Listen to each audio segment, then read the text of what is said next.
sagantaa nageenyaa kana akka biyya tanaatti kan waa'ee nageenyaa haasa'u mootummaadha malee NGO waa'ee nageenyaa haasa'u ture. Galanni Rabbi haa gahu erga biyya tana keessatti jijjiiramni dhufeetiniin jedhe ammoo labsii haarawa mootummaan biyyattii haaromsiisee NGO'nis nageenya irratti hojjechuu ni danda'a jedhee labsii erga inni labseen booda NGO'n kun piroojeektii nageenyaa boce jechuudha. Mul'anni isaanii maal inni hawaasa nagayaa kan waa hundaan guddatee Itoophiyaa keessatti arguu ture kaayyoon isaanii jechaadha.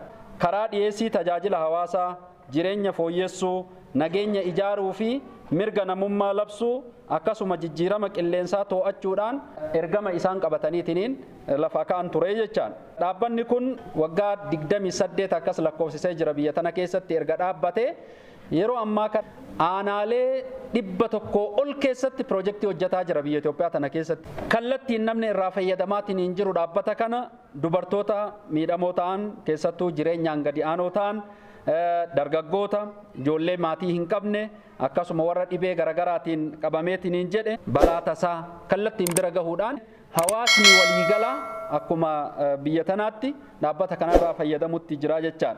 Mootummaan humna muraasa waa qindeessuudha. Irra caalaan bal'aan humni guddaan hawaasa akka ta'e hubanne hawaasa keenya abbaa nageenyaa goone nageenya irratti bobbaasne dhimmoota sodaa nageenyaa ta'an sadarkaa hundatti qabsaa'ee cabsuu fi sirreessuu akka danda'u abbaa godhutu irraa eegama. Isa kana immoo qabeenya keenya aseetii dhaabbataa keenya waan ta'eef kaaga ammaa gara naan arganne kana tiisuu fi kan kennu gochuudha. Nageenya kana tursiisuuf gahee mootummaa godha laaluun qabu dhaabbata kana cinaa dhaabbannee muuxannoo inni nuu kenne fudhannee nageenya itti fufiinsaa fi waaraa qabu uumutu nurraa eegama. Gahee keenya hundaa haa goonu. Mootummaa cinaatti qaamni biraa nageenya irratti hojjechuun yeroo baay'ee hin baratamne. Yeroo baay'ee nageenya irratti mootummaa fi hawaasa kan hojjetamu. Garuu immoo dhaabbanni biraa dhimmi nageenyaa murteessaadha. Biyya takkaaf magaalaa tokkoof godina tokkoof nageenya yoo hin jiraanne wanni hunduu hin jiru jedhee sagantaa kana hojjechuun waan murteessaadha jechuudha.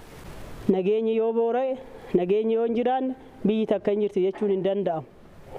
Biyyoota rakkoo nageenyaatiin diigaman baay'eetu jira waan ta'eef dhaabbata EMRDA qofaa miti dhaabbileen baay'een jiran akka biyyaatti jechuudha. Dhaabbanni biraallee isaan irraa waan guddaa barachuu qaba jedhee yaadaan. Hojii isaan hojjetan saniif galteen nageenya yoo nageenyi jiraate sagantaa garaagaraa hojjechuun danda'ama. Kanaaf hojiin isaan fakkeenyummaan gaarii isaan biratti mul'ate kun dhaabbilee mitimotummaas ta'ee qaamota biraa nageenya godina tokko nageenya magaalaa tokko akka Baalee fi Magaalaa Roobee tasgabbooftee nagaa argatte kan argachuu akka danda'an dhaabbanni garaagaraa baay'een biyya keessa jira waan ta'eef asumaan irraa baratanii akka hojjechuu danda'an dhaamsa dabarsuufiin barbaada. Isin immoo waan fudhattan waan leenjitan amaanaa kana galmaan geettanii magaalaa teenya amma tasgabbooftee nageenyi ishee amansiisaa ta'ee as geette tan itti fufsiisuu qabna.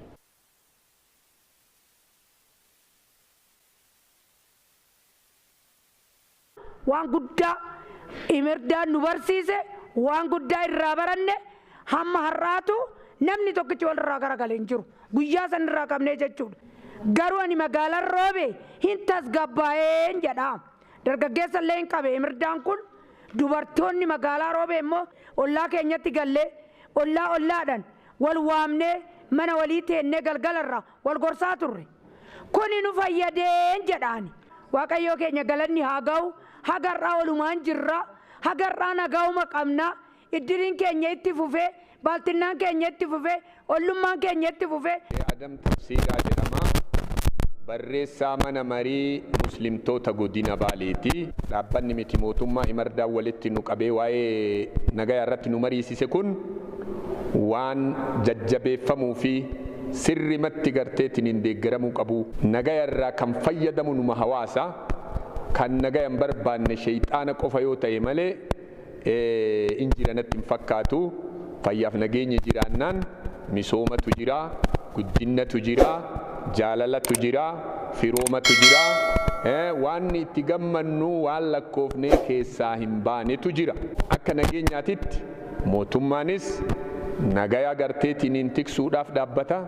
nutis akka abbootii amantiitti nagayuma sallabsinaa EMRDAan immoo dabalataan dhaabbanni miti mootummaa nagaya irratti hojjedha jedhee yeroo ammaa kana hojjetes qabatamaan garteetiin agarsiisaa wayita jiru nama nu gargaaru arganne akka abbootii amantiitti jabaadha isin wajji jirra isin bira dhaabbannaa waan dandeettii kennaa isin wajjiin nagaya labsina nageenyi kan rabbiiti. Buruk Mangistuun jedhama. Abbaa amantaa magaalaa Roobee nageenya irratti leenjii fudhannee irraa qotee bulaan sanyii facaasee waammatu nagaan jiraate kan magaalli guddatu nagaa jiraate namni baratee sadarkaa guddaa kan ga'u ministeera ga'u kan doktara ga'u namni nagaa hoo jiraate namni oduu daldaalu politika daldaalu uummata keessa seenee nama dhamaasaa jiran uummata dhamaasaa jiran ummanni kun maaliif uummata kana irratti waan arsaan argan tokko hin jiru waan akkanaa kana osoo nurraa dhaabanii mootummaan illee irratti hojjetee nurra akka dhaaban waan akkanaa kun ollaan olatti kabajaan akka jiraatu godhuun barbaachisaadha. Waa'ee nageenya irratti uummata ejjennoodhaan hojjechaa jirra. Beeta kiristaanaatti illee uummata walitti qabnee waa'ee nageenya irratti sirriitti leenjisaa barsiisnaa jirra. Wangeelii waan matsaafni qulqulluun kanuma jedha.